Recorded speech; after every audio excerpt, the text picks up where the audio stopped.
विष्णू सहस्रनाम चिंतनमाला श्लोक 93 झाले. आता आपण 94 श्लोक बघूया.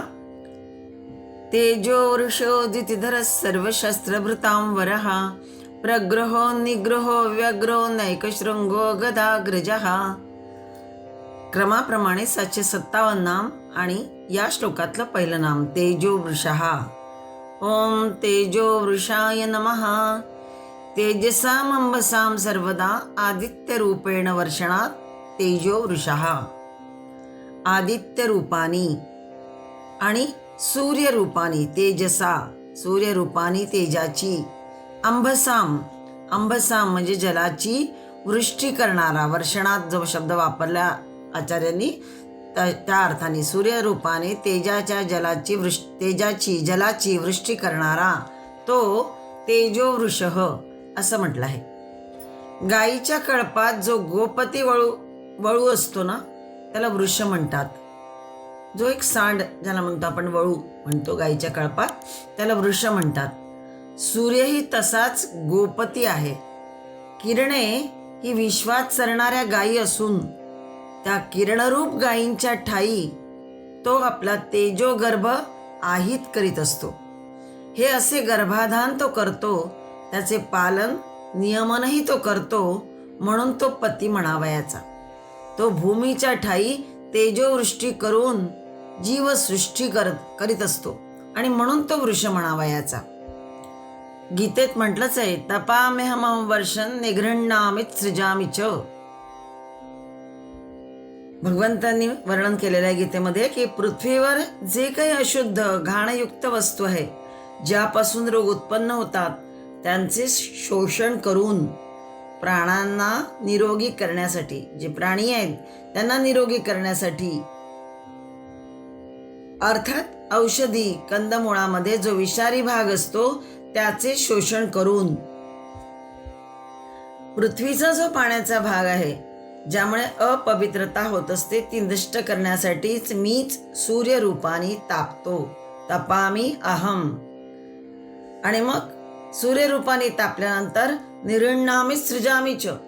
त्या सर्व पाण्याच्या भागाचे शोषण करून त्या पाण्याला शुद्ध तसंच गोड करून योग्य समयी पावसाच्या रूपाने प्राणी मात्रांच्या हितासाठी वर्षाव करतो. त्यामुळे सर्व प्राण्यांचे जीवन चालते. तपाम्यहम वर्षं निगृह्णामि सृजामि च. याचा अर्थ तो आहे की तापतो सूर्यरूपे मी सोडितो वृष्टी खेचितो. म्हणजेच उष्णकाल, रावृटकाल आणि हिमकाल या कालत्रयाने घटित असलेला जो संवत्सरूप कालात्मा सूर्य, तो या समस्त सृष्टीचे संपूर्ण जीवन नियंत्रित करतो आहे. म्हणून तो तेजोवृष असा म्हणावयाचा. हा सूर्य इथे प्रतीक रूप आहे. तो तेजाळ खोंड, तो तेजोवृष त्या चित सूर्याचे प्रतीक आहे. सर्व सत्ता त्या चित सूर्याची आहे. या विश्वातील सगळे प्रतिबिंब त्याच्या अधीन आहेत. सर्व प्रतिबिंबांचे अस्तित्व, त्यांचं जीवन मरण सर्व त्या बिंबाधीन आहे. प्रतिबिंबाच्या अधीन त्याचे काही एक नाही. प्रतिबिंबाच्या गतागताने त्याची समाधी कधी ढवळत पण नाही. जगे येवोत आणि जावोत, त्या परमात्म्यावर त्याचा काही एक परिणाम होत नाही.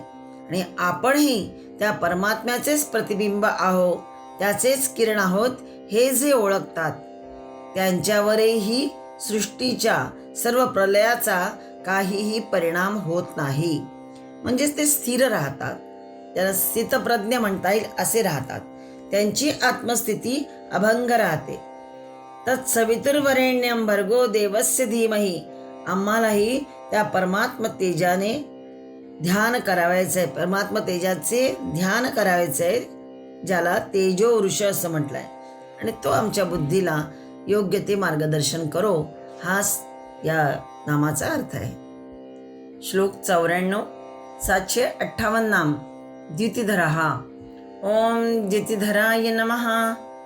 आचार्य भाष्य करतात की द्युतिम अंगकांतीम धारयती इति द्युतिधरः. द्युतीचा अर्थ आहे तेज, कांती, प्रभा धारण करणारा. मागील नाम आपण बघितलं तेजवृषः. यामध्ये तेज शब्द आलाय आणि इथे द्युती शब्द आलेला आहे. तेज म्हणजे ही दाहक आहे आणि द्युती म्हणजे आल्हाददायक आहे. तेज म्हणजे काय म्हटलं होतं, त्याचा अर्थ इथे दाहक जे असतं ते सहन होत नाही कधी कधी. पण द्युती म्हणजे कांती, प्रभा जी कशी आल्हाददायक आहे. सूर्य तेजस्वी आहे, अग्नी तेजस्वी आहे, पण चंद्र द्युतिमान आहे. हिरा मोती द्युतिमान आहे. अग्नीवर राख, सूर्यावर ढग आले म्हणजे जसे ते दिसत नाही, द्युतिमान त्याचं दिसत नाही, त्यांची दीप्ती मंद होते. जर सूर्यावर ढग आले किंवा अग्नीवर राख आली तर त्यांचं जे तेज आहे ते दिसत नाही, दीप्ती मंद होते, ते मलिन दिसतात. हे जे मालिन्य आहे ज्याच्यावर आले नाही आणि जे लखलखीत आहे ते म्हणायचे द्युतीधर. म्हणजे कुठल्याही प्रकारचं मालिन्य ज्याच्यावर नसतं, कुठलीही आवरण विक्षेपाचं त्याच्यावर नसतं, तो द्युतिमान किंवा द्युतीधर म्हणावा याचा. राजा हा तेजस्वी असतो आणि द्युतिमानही असतो. राजाच्या जवळ दोन्ही गुण असतात. राजाचे तेज म्हणजे त्याचा दरारा, त्याचे शत्रूंना, डाकू लुटारूंना, दुष्टांना, उन्मार्गगामी लोकांना वाटणारे भय, हा म्हणजे का तर हा तेजस्वी असतो म्हणून. याचं योग्य ते शासन सगळ्यांवर असतं आणि त्याप्रमाणे तो वागतो. त्याचा दरारा असतो राजाचा. आणि त्याची द्युती म्हणजे त्याचं चंद्रवत प्रियदर्शन होय, त्याचं राजस्वरूप होय, राजाचं लावण्य होय. राजासारख्या अधिकारी पुरुषाच्या ठाई हे जे तेज आहे आणि तेजाला हे जे तेज आणि त्यात तो जो तजेला असतो तो दिसतो, तो परमात्म्याच्या प्रतिनिधी म्हणून त्याला लाभलेला असतो. जणू परमात्म्याची कृपा म्हणून हा राजा असतो. आणि हे सगळं त्याच्यामध्ये आलेलं असतं गुण त्याच्यामध्ये, किंवा जणू हे त्याचं परमेश्वराचं हे वैभवच आहे, ऐश्वर्य वैभवच आहे, हे जणू त्याच्याजवळ आलेलं असतं. म्हणून म्हटलंय परमात्म्याचा हा प्रतिनिधी आहे, म्हणून त्याला हे सगळं लाभलेलं असतं. परमात्मा हाच वस्तुतः या चराचर सृष्टीचा राजा आहे, शास्ता आहे. म्हणूनही त्याला ईश्वरी संज्ञा मिळाली आहे. ईशान म्हणजे ईशत्व गाजवणारा, स्वामित्व गाजवणारा तो ईश्वर अशा अर्थाने. राजाशिवाय आमचं चालत नाही. ज्याप्रमाणे कुठल्या ना कुठल्या प्रकारचे शासन आम्हाला लागतेच, नाहीतर सर्वत्र अराजक माजावयाचे. म्हणून राजा हवाच, शासन करता हवाच, नियंत्रण करता हवाच, नियम घालून देणारा हवा. मग विश्वाला नको का कुठले शासन? ते जे सर्वोच्च शासन आहे तेच ईश्वरी राज्य होय. तो परमात्मा ह्या विश्वाचा अधिपती आहे. त्याच्या आज्ञेचा भंग कोणी करू शकत नाही, असं त्याचं तेज आहे. आणि त्याची सुशभा द्युती इतकी मोहक आहे की त्याच्याकडे आकृष्ट झाल्या वाचून राहत नाही. पतंगवत सर्व जीव त्याच्या त्या द्युतीवर, त्याच्या त्या अंगकांतीवर झडप घालत आहेत. पतंग जसा तेजाच्या दिशेने झेपावतो, अग्नीच्या दिशेने झेपावतो आणि तिथेच विलीन होतो, तसे हे पतंगवत सर्व जीव या भगवंताच्या परमात्म्याच्या द्युतीवर, तेजावर, त्याच्या अंगकांतीवर झडप घालत आहेत आणि स्वतःला विलीन करून घेत आहेत. या हाही अर्थ घ्यायचा, कारण पुढे प्रलय काळात तिथेच ते सगळे विलीन होतात. श्लोक 94, 759 नाम बघतो आपण. सर्वशास्त्रभृतां वरहा. ओम सर्वशास्त्रभृतां वराय नमः. आदिशंकराचार्य भाष्य करताना म्हणतात की सर्वशास्त्रभृतां श्रेष्ठ म्हणजे सर्वशास्त्रभृतां वरहा, म्हणजे शस्त्र चालवण्याची असतात, त्या शस्त्र चालवणाऱ्यांमध्ये भगवंत कसा आहे, सर्वश्रेष्ठ आहे. पुराणामध्ये नारायणाचं वर्णन सुदर्शन चक्रधारी असं केलेलं आहे. सुदर्शन चक्र हे सर्वोत्कृष्ट शस्त्र असल्याने ही संज्ञा त्याला योग्यच ठरते. पण तो म्हणजे भगवंत आपलं शस्त्र अविवेकाने कधीच चालवित नाही, कारण त्याचं प्रत्येक कार्य अगदी न्यायपूर्ण असतं. निसर्गामधील प्रत्येक विध्वंस हा विधायक विध्वंस आहे या स्वरूपाचा असतो. आणि म्हणूनच नारायणाच्या शस्त्राला सुदर्शन असंही म्हटलं जातं. मनुष्याच्या उत्क्रांतीमध्ये पूर्णता येत असताना हळूहळू पण अनिवार्यपणे साधकाला उमजू लागतं की त्याच्या अंतर्यामी राहून कोणीतरी त्याचे बाह्य जगताचं संबंध नष्ट करीत आहेत आणि उच्चतर अवस्थेकडे जाण्यास त्या साधकाला भाग पाडित आहे. शस्त्रधारणाचं प्रयोजन भगवान विष्णू इतकं दुसरं कोणी पूर्ण करू शकत नाही. नखापासून चक्रापर्यंत सर्व आयुधे त्याने धारण केली आहेत. त्यामुळेच त्याला शस्त्रभृत असं म्हटलंय. भृत म्हणजे धारण करणारा. आणि आर्तत्राण हे शस्त्रधारणाचे प्रयोजन आणि ते त्याच्या इतके कोणी केले नाही आणि म्हणूनच त्याला दोन्ही प्रकारे सर्व शस्त्रभृतांवरह असं म्हणताय. वरहचा अर्थ श्रेष्ठ, सर्वश्रेष्ठ असं केलं जातं. शस्त्रे ही भयानक समजली जातात कारण ती मारक आहेत, संहारक आहेत. ही शस्त्रे कल्पिली आहेत प्रजारक्षणासाठी. तो उद्देश विसरून जेव्हा ती प्रजेचे रक्षण करू लागतात, लोकांचे प्राण, धन, प्रतिष्ठा, स्वातंत्र्य यांचा अपहार करू लागतात, अर्थात विपरीत उद्देशाने जेव्हा वापरली जातात तेव्हा ती खरोखर भयानक होत. कारण काही लोक कसे असतात, शस्त्र धारण करतात पण ते काय करतात की लोकांचे प्राण हरण करण्यासाठी, त्यांचं धन हिसकावून घेण्यासाठी, प्रतिष्ठा त्यांची पणाला लावण्यासाठी आणि प्रतिष्ठा धुळीला मिळवण्यासाठी सुद्धा त्यांचं स्वातंत्र्य या सगळ्याचा अपहार करू लागतात. आणि म्हणून अशा प्रकारे विपरीत म्हणजे विध्वंसक कार्य करण्यामुळेच ती शस्त्र भयानक होत. एरवी ती शस्त्र खरं तर तारकच आहेत, म्हणून स्मरणीयच आहे. त्याचे ते तारकत्व लक्षूनच परमात्मा सर्व हरणायुध म्हणून गौरीला गेला आहे. शेवटी येणारे आपल्याला हे नाम सर्व प्रहरणायुध असं जे म्हटलंय तेव्हा. परंतु होतं काय की शस्त्रधारक आधी आर्तत्राणासाठी शस्त्र उचलतात आणि मागाहून तो उद्देश विसरून आपल्याला धर्मसेवक न समजता राजे महाराजे म्हणू लागतात आणि मग प्रजेचे पीडन सुरू होते. या शस्त्रांच्या धाकानेच प्रजेला त्रास देणारे ते असतात. धर्माला धुळीस मिळवणारे सुद्धा कधी कधी असतात. या शस्त्रांचा हाती आले शस्त्र की त्याचा धाक दाखवून अशा प्रजापीडकांचे परशुरामाने 21 वेळा निर्धन केलाय. पण तो राजा महाराजा होऊन बसला नाही. आणि हे जेव्हा रामाच्या भेटीत त्याच्या लक्षात आले की आपले अवतार कार्य संपले आहे, क्षत्रियामध्ये धर्मावतार झाला आहे आणि तो तपस्येसाठी मग महेंद्र पर्वतावर निघून गेला आहे. त्यामुळेच त्याला शस्त्रभृतांवरह असं म्हटलं जातं. ज्याची बुद्धी सदैव धर्मात स्थिर असते तो स्थितप्रज्ञ असतो. जो वशी नाही त्याच्या हातात असलेली शस्त्रेच अनर्थावह होत. राजा किंवा शासक हा परमधार्मिक असावा लागतो. तो एवढ्यासाठीच परमात्म्याहून अधिक धार्मिक कोणी नाही आणि म्हणून त्याला सर्व शस्त्रभृतांवरह म्हटलंय. त्याचे अवतारही तसेच.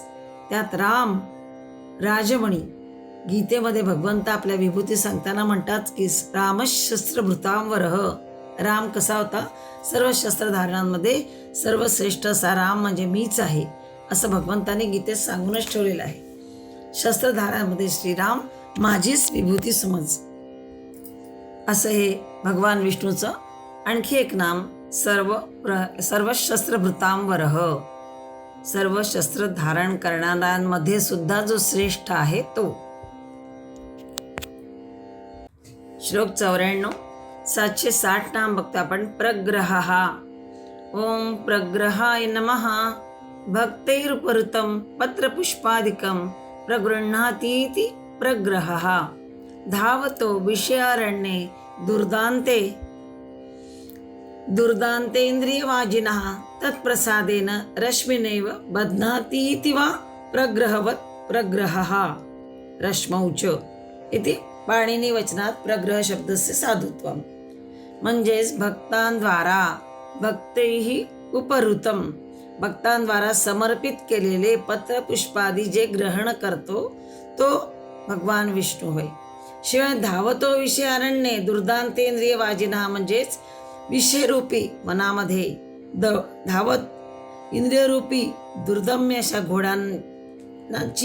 घोड्यांचा लगाम आपल्या कृपेने जो बांधून ठेवतो.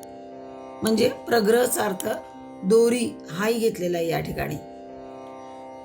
म्हणजे दोरी किंवा लगाम या अर्थाने.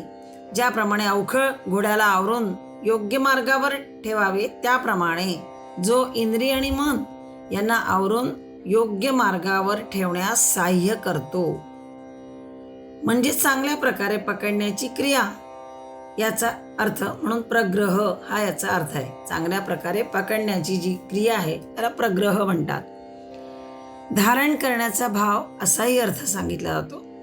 आयुर्वेदामध्ये प्रग्रह म्हणजे शरीराचा प्रतिबंधित गती, ज्याला रिस्ट्रिक्टेड मुवमेंट म्हणतात, असा अर्थ केला जातो खरं म्हणजे आयुर्वेदामध्ये. दुसरा अर्थ आहे आदर, सत्कार, किरण असाही अर्थ केला जातो, सॅटेलाइट ज्याला म्हणता येईल. किंवा आणखीन एक अर्थ प्रग्रह म्हणजे दोरी. जगातील कुठल्याही जाती धर्माच्या कुठल्याही भक्ताने केव्हाही केलेली प्रार्थना पूजा ग्रहण करणारा असाही अर्थ केला जात आहे. ग्रह घेणे असा अर्थ घेतला जातो आणि प्रग्रह चांगल्या प्रकारे घेणे. सर्वथैव योग्य असा तो श्रीनारायण सगळ्यांची पूजा प्रार्थना ग्रहण करतो असाही एक आणखी अर्थ केला जातो. म्हणजे असे अनेक अर्थ सांगितले आहे. म्हणजे आयुर्वेदातला रिस्ट्रिक्टेड मुवमेंट ज्याला म्हणता येईल असा, किंवा दुसरा आदर सत्कार, किंवा किरण सॅटेलाइट ज्याला म्हणता येईल असाही अर्थ केला जातो, किंवा दोरी रस्सी ज्याला म्हणता येईल, लगाम याही अर्थाने केलेला आहे. आणि पुन्हा आपल्या भक्तांनी अर्पण केलेलं सगळं काही तो अगदी पत्र पुष्प फल जल काय जे असेल ते प्रेमाने जर दिले असेल, भक्तिपूर्वक दिलं असेल तर ते सुद्धा तो ग्रहण करतो. ग्रंथाच्या आदेशानुसार भगवंताला आव्हान करीत असतात काही भक्त स्वतःच्या संप्रदायाप्रमाणे अथवा धर्मग्रंथांच्या आदेशानुसार ज्याला म्हणता येईल. ते सगळं आपल्या शरीर, बुद्धी, मन इत्यादी साधनांच्या पलीकडे जाऊन जेव्हा त्याला आत्मस्वरूपाचा अनुभव येतो एखाद्या भक्ताला, भक्तीने हे सगळं जेव्हा तो अर्पण करतो आणि या सगळ्या शरीर, बुद्धी, मन इत्यादी साधनांच्या पलीकडे जाऊन त्याला आत्मस्वरूपाचा जेव्हा अनुभव येतो, तो सार्वत्रिक आणि एकच स्वरूपाचा असतो. आणि तो असतो परमात्म्याच्या व्यापकतेचा किंवा नित्यतेचा. परमात्मा सर्वांच्या केलेल्या प्रार्थना ज्या असतात ते ग्रहण करतो आणि म्हणूनही त्याला प्रग्रह म्हटलाय. भक्त अनन्य भावाने भगवंताला शरण जातो तेव्हा भगवंत आपल्या सामर्थ्याने, पण भक्ताला नकळत हे कार्य आपल्यासाठी, म्हणजे काय भक्त जो साधक कार्य करत असेल आपल्या सामर्थ्यानुसार, तर त्या भक्ताला त्याच्या कार्यात तो सहाय्यही करत असतो. कशासाठी? तर भक्तांना आपली इंद्रिये नियमित करण्याकरता वेगळी मग त्यामुळे खटपट करावी लागत नाही. हा त्यांना सहाय्य करत असल्यामुळे भक्तांना, साधकांना त्यांच्यावर लगाम ठेवून, जणू काही त्यांची इंद्रियांना लगाम ठेवून त्यांना योग्य मार्गावर नेण्यासाठी सुद्धा हा सहाय्य करतो. म्हणजेच त्यांच्यावर लगाम ठेवतो असाही अर्थ केला जातो. अनेक प्रकारे त्याचा अर्थ सांगितला आहे. अशा प्रकारे भगवंताचं एक नाम म्हणजे प्रग्रह असं म्हटलेलं आहे. श्लोक 94. 761 नाम बघतो आपण. निग्रह. ओम निग्रहाय नमः. स्ववशेन सर्वं निगृह्णातीति निग्रह. स्वतःच्या स्वाधीन करून, स्ववशेन म्हटलंय आचार्यांनी, स्वतःच्या स्वाधीन करून सगळ्यांचे नियमन करणारा असा तो, म्हणून भगवंताचं एक नाम निग्रह असं आहे. निग्रहचा अर्थ निश्चय, संयम, नियमन असाही आहे. शिवाय दमन, अटकाव असाही अर्थ केला जातो. चुकीच्या गोष्टींना आळा घालणे, गैरवर्तणुकीला रोखणे, नष्ट करणे हा अर्थ याच्या मागचा आहे. आता भगवंताला हे नाव का? तर तो नष्ट करणारा आहे. भक्तांचा अहंकार नष्ट करतो. नष्ट करणारा म्हणजे काय? तर भक्तांचा अहंकार नष्ट करतो, दुष्टांना सुद्धा नष्ट करतो. हाही एक आहे.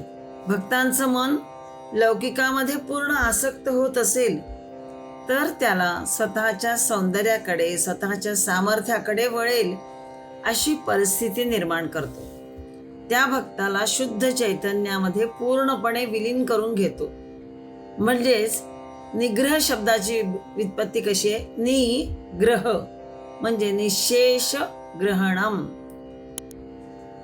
चांगल्या प्रकारे, निशेष म्हणजे जरा सुद्धा काही शिल्लक न ठेवता त्याचा स्वीकार करणं, अशा अर्थाने ग्रहण म्हणजे स्वीकार करणं हा सुद्धा अर्थ केला जातो. साधकाचे अहम केंद्रित विकार मर्यादा नाहीशा करतो आणि पुढे स्वतःमध्ये त्याला ग्रहण म्हणजे सामावून घेतो. जो विदेह आहे त्याला विषय स्पर्शाचे कारण नाही, पण जो सदेह आहे त्याला विषय स्पर्श हा होणारच. आणि इंद्रियांचा विषयांशी संयोग झाला म्हणजे मग तिथे रागद्वेष उत्पन्न होतात. हे जे रागद्वेष उत्पन्न होतात म्हणजे कुठून बाहेर येतात असं नव्हे, तर तो इंद्रियांचा स्वभाव आहे. त्यांच्या आहारी माणसाने जाता कामा नये. क्षुधेच्या आहारी जाऊन किंवा रसाच्या आहारी जाऊन माणूस अधिक घेतो, हे त्याने निग्रहपूर्वक टाळलं पाहिजे. असा जो सर्वच विषयात निग्रह करतो, संयमन करतो, नियमन करतो, त्याला जीवनाची कला योग साधला म्हणावा याचा. भोजनी न युक्त त्याग किंवा राग, युक्त ती निसंग कार्यदृष्टी असे म्हणतात. किंवा गीतेमध्ये युक्ताहार विहारस्य, युक्ताहार करणे ही सोपी गोष्ट नाही. त्यासाठी निग्रह लागतो, संयम लागतो, मनावर इंद्रियांवर ताबा लागतो. त्यांना त्या विषयाचे सेवन अमुक इतक्या मात्रेतच करू द्यायचे, कमीही नाही आणि जास्तीही नाही. ही गोष्ट अनासक्ती योगा वाचून साधावयाची नाही. अशी ज्याला अनासक्ती साधली तोच निग्रह म्हणजे निग्रह करणारा म्हणावयाचा. प्रग्रह तर सहजच म्हणजे देहरहित असल्यामुळे स्वभावतःच त्या परीक्षेतून मुक्त आहे, पण निग्रह ही परीक्षा देऊन मुक्त आहे. परमात्मा तर विदेह असो किंवा सदेह असो तो मुक्त आहे, म्हणून तो प्रग्रह निग्रह म्हणावयाचा. जे आसक्त असतात ते संसार प्रवाहामध्ये ज्ञान नसल्यामुळे, कर्तव्याचे भान नसल्यामुळे पहिल्या तीराला पोहोचू शकत नाही. भान कधी असतं कधी कधी भान, पण निग्रह नसतो, त्यामुळे मग प्रवाहात बुडतात सामान्य जीव. याचं साधारण उदाहरण देतात आहे. पण परमात्म्याला जर शरण गेले तर तोच त्यांना, अशा भक्तांना, अशा साधकांना वाचवतो. म्हणजे स्ववशेन सर्वम निगृह्णाती ते निग्रह, स्वतःच्या स्वाधीन करून घेऊन तोच भक्तांच्या सगळ्या वासनांचं नियमन करणारा असाही होतो आणि त्याला आपल्याकडे आकृष्ट करून घेतो भक्ताला. असा हा म्हणजे आपल्या सामावून घेण्याचा प्रयत्न करतो. असा हा भगवान विष्णू निग्रह याही नावाने प्रसिद्ध आहे. श्लोक 94. 762 नाम बघतो आपण. व्यग्रहा. ओम व्यग्राय नमः. विगत मग्रमंतो विनाशोस्येति व्यग्रहा. म्हणजेच ज्याचे अग्र म्हणजे टोक किंवा शेवट, अंत म्हणजे शेवट नाहीसे झाले आहे असा जो, म्हणजेच ज्याला शेवट पण नाही, अंत पण नाही, आधी पण नाही असा तो अविनाशी आहे. किंवा पुन्हा म्हटलंय भक्तानाभीष्ट प्रदानेषु व्यग्र इति वा, जो सतत भक्तांच्या मनोकामना पूर्ण करण्यामध्ये गुंतला आहे, म्हणून त्याचे एक नाम व्यग्रह सांगितलंय. किंवा असेही म्हणतात की धर्मस्थापनेच्या कार्यात भक्तांना पावण्यामध्ये सुद्धा, धर्मस्थापनेच्या कार्यात किंवा भक्तांना पावण्यामध्ये जो गढून गेला आहे तो व्यग्र या नामाने सांगितलेला आहे. मनुष्याच्या मनात जेव्हा अपूर्णता असते तेव्हा इच्छा उत्पन्न होते. भगवान श्री नारायणाचे रूप परमशांत आनंदपूर्ण आहे, त्यामुळे तेथे कुठलीच अशांतता नाही, कारण मुळात कुठलीच इच्छा नाही. पण तो मात्र इच्छापूर्ती करण्यामध्ये व्यग्र आहे, तो मात्र निस्पृह आहे, कुठलीच इच्छा नाही. पण भक्तांच्या इच्छापूर्तीत तो सदैव व्यग्र असतो. मागील चिंतनामध्ये आपण प्रग्रह म्हणजे मुक्त असा अर्थ बघितला. मग निग्रह हे एक नाम आलं, म्हणजे मुमुक्षु आहे असंही म्हटलंय. आणि इथे तिसरी कोटी सांगितली आहे, ती म्हणजे तिसरी कोटी कोणती, तर जो बद्ध तोही परमात्म्याचेच रूप आहे असे व्यग्र पद सूचित करतं. म्हणजे मुक्त, मुमुक्षु आणि बद्ध अशा 3 प्रकारची कोटी यांचं नाव प्रग्रह, निग्रह आणि व्यग्रह सूचित करतं. मुक्त हा समग्र आहे, मुमुक्षु हा एकाग्र आहे, असं व्यग्र म्हणजे बद्ध आहे. मुक्त म्हणजे आप्त काम, पूर्ण काम होय. मुमुक्षु म्हणजे मुक्ती काम होय. मुक्ती हेच एक टोक, एक दिशा त्याला असते. पण बद्ध तो आशापाशशतेर्बद्ध असा असतो. सर्व विषय त्याला चोहो बाजूने खेचित असतात आणि खेचला जात असतो तो त्याकडे. त्याला बद्ध म्हटला जाईल. जीवात्मा असा जीवात्मा. त्याला अंतरात्म्याचे जे एक टोक, ती जी प्रत्येक दिशा, ती तेवढी लाभत नाही.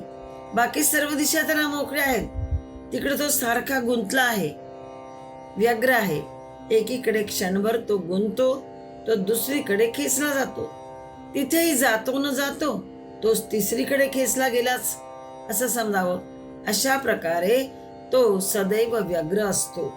त्याला एक दिशा नाही, एक मार्ग नाही.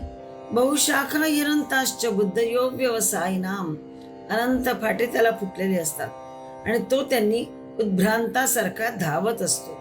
त्याला उसंत कशी ती नसतेच. त्याचा अमुक एक कर्तव्य निश्चय झाला नसतो. तो प्रवाह पतित ओंडक्यासारखा वाहत चाललेला असतो. ज्यांचा परमार्थ निश्चय झालेला नाही असे लोक उद्या म्हणतील कामसुख सार आहे. अर्थाचा उपयोग कामभोगच, म्हणजे पैसा जो मिळतो त्याचा उपयोग फक्त कामभोगासाठीच. परवा म्हणतील कामसुख किती दिवस, मेल्यावर काय? तेव्हा धर्माचीच कास धरली पाहिजे. त्याच्या योगाने मग स्वर्गलोकी अमृतपान, मग गंधर्व गान लाभेल आणि अप्सरांच्या सतत सहवासही लाभेल. म्हणून त्यासाठी स्वर्गप्राप्तीसाठी तसं पुण्यकर्म करत जाणं म्हणजे स्वर्गप्रत धर्मच खरा पुरुषार्थ. यामध्ये तो असतो. मग अशा नाना वासनांच्या नादामध्ये मनुष्य व्यग्र होऊन जातो. ही व्यग्रताच अखेर माणसाला दमवते, शमवते आणि मग तो स्वस्थ बसून विचारांच्या भूमिकेवर येतो. त्यांच्यात तत्वजिज्ञासुता जागते आणि एकदा का तो विचार करू लागला म्हणजे मग तो परमार्थ निश्चयाला पोचतो.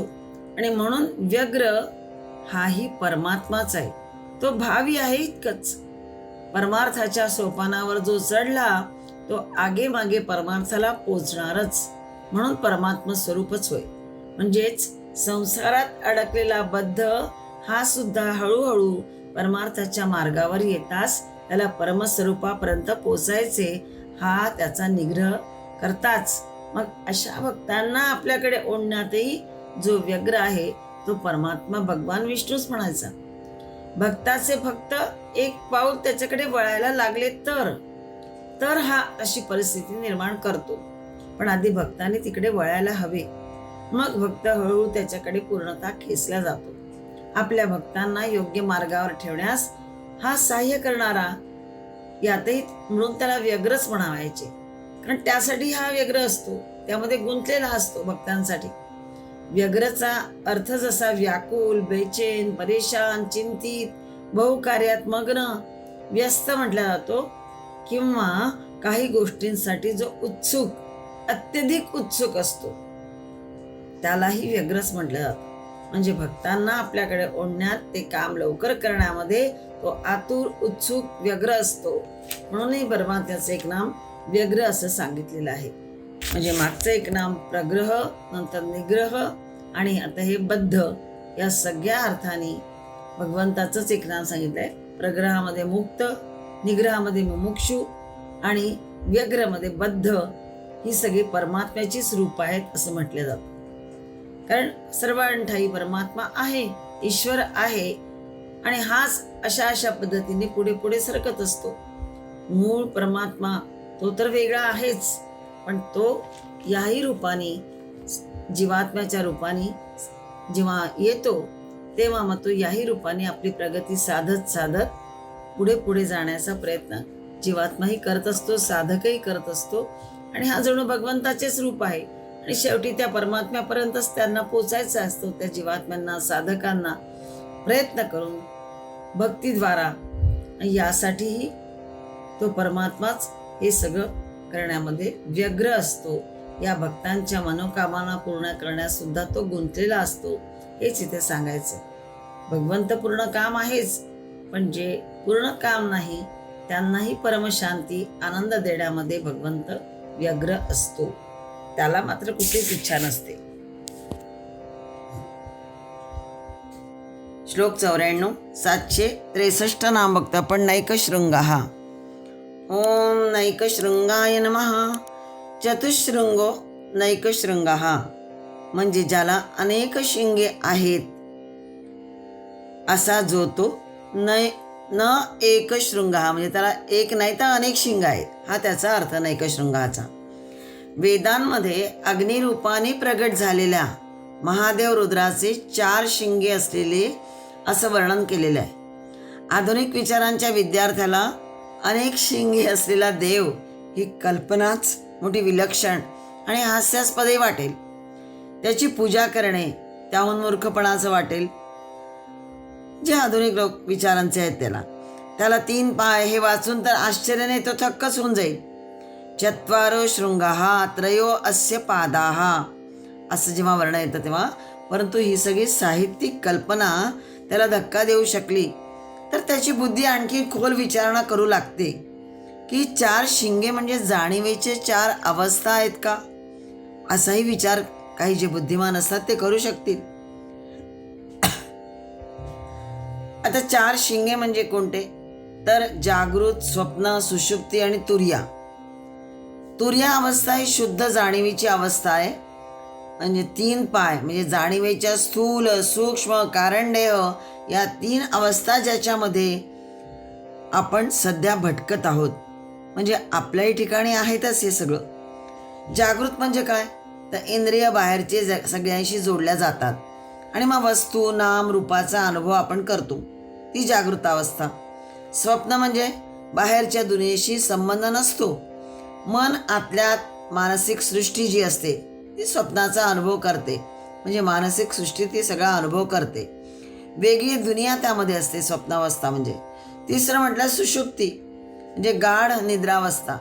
बाहेरचा अनुभव नाही किंवा स्वप्नावस्थाही नाही. मन शांत शून्य असतं तरीही मीची अनुभूती तिथे नसणे. पण आहे, आत्मा आहे, तो जागृत असतोच, पण आपल्याला ती अनुभूती नसते मीची. ही गाढ निद्रा. आणि चौथं म्हटलं तुरीय. या 3 अवस्थांवर वरची म्हणजे यात न जागणे, न स्वप्न पाहणे आणि ना गाढ निद्रा, शुद्ध मी स्वची अनुभूती होणे.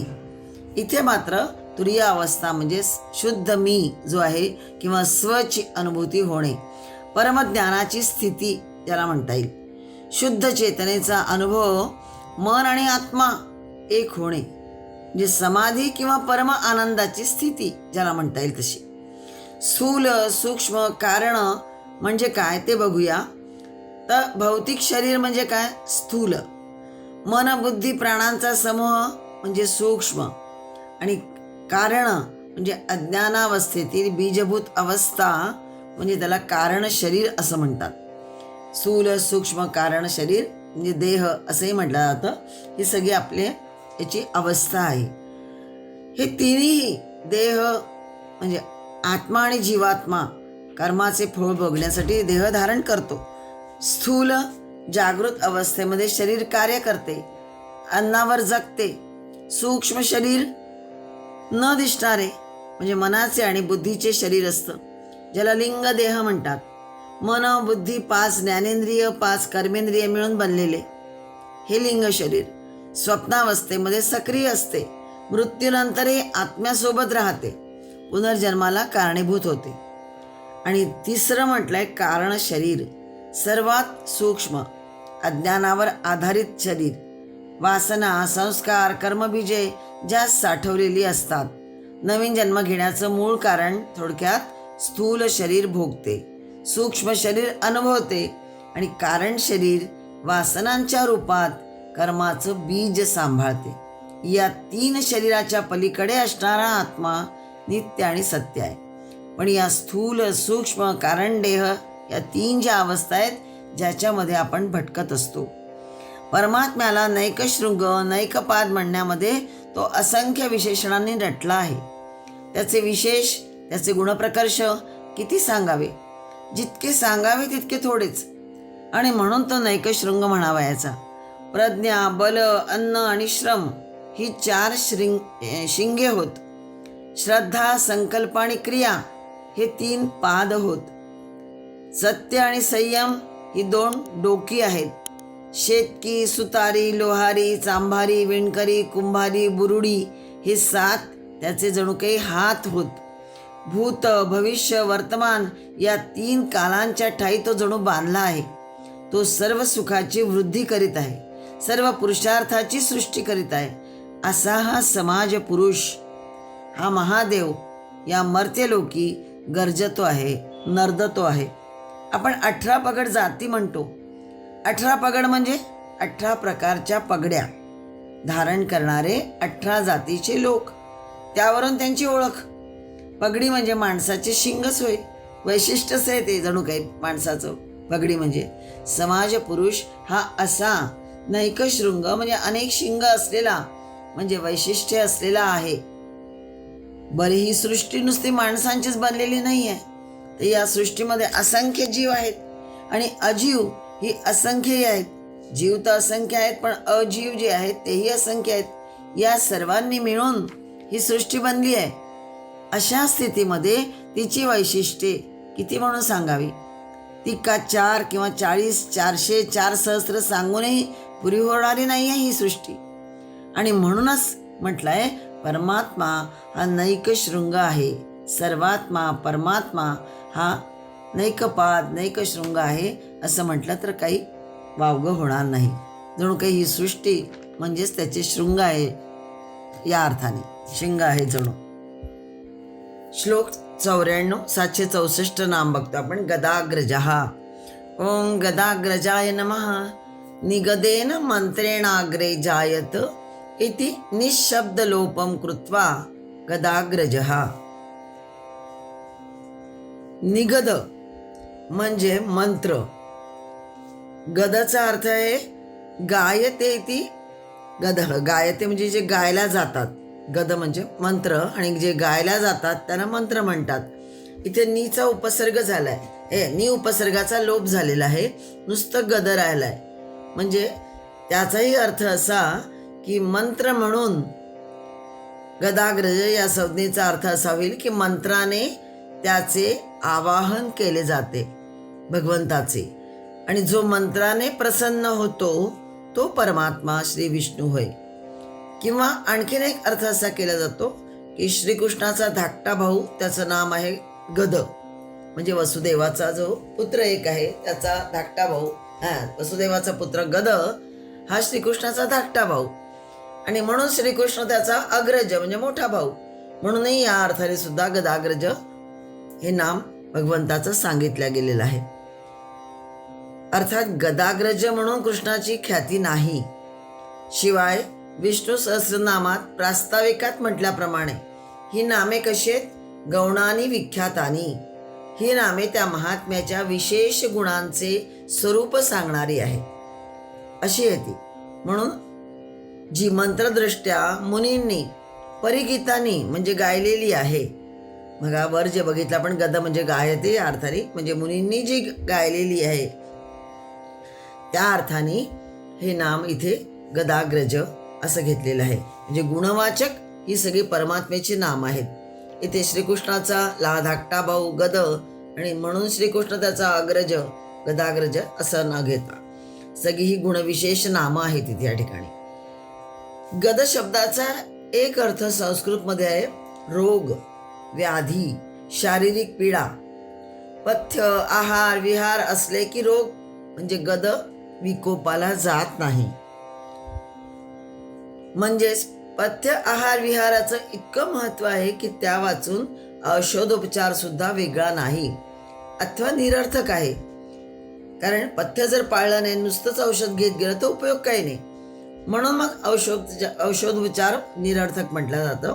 आधी पथ्य, आहार, विहार पाळावं लागेल. परमात्मा हा पथ्य होय. अपथ्य होते तेव्हाच गदाची गदा येते. म्हणजे आपण जर पथ्य पाळलं नसेल, म्हणजे अपथ्य जर केलं असेल तर गद म्हणजे रोगाची गदा येते. पण पथ्य जर असेल तर ते सुदर्शन चक्राप्रमाणे चोहोकडून आपल्या भक्तांचं संरक्षण करीत असतं. त्याला गदाची पीडा, रोग, पीडा होऊ देत नाही. म्हणजे गद म्हणजे पुन्हा रोग, म्हणजे ती पीडा किंवा रोग त्याला होऊ देत नाही. भक्ताचं संरक्षण हे सुदर्शन चक्राप्रमाणे करत असतो भगवंत. आणि म्हणून गदाग्रज म्हणजे इथे आचार्यांनी म्हटल्याप्रमाणे निगदेन मंत्रेण जायत इति, म्हणजे मंत्राच्या पहिलेच प्रगट होतात. कारण गद म्हणजे मंत्र हाही अर्थ आहे, जे गायल्या जातात ते. निगद शब्दामध्ये नी या उपसर्गाचा लोप करून आधी येणारा अग्रज म्हणजे गदा या अर्थाने गदाग्रज असं म्हटलंय. मंत्राद्वारा तो आधीच येतो आणि मग सगळ्या पीडा दूर करणारा असा तो आहे. म्हणून गदाग्रज हे भगवंताचं एक नाम आहे.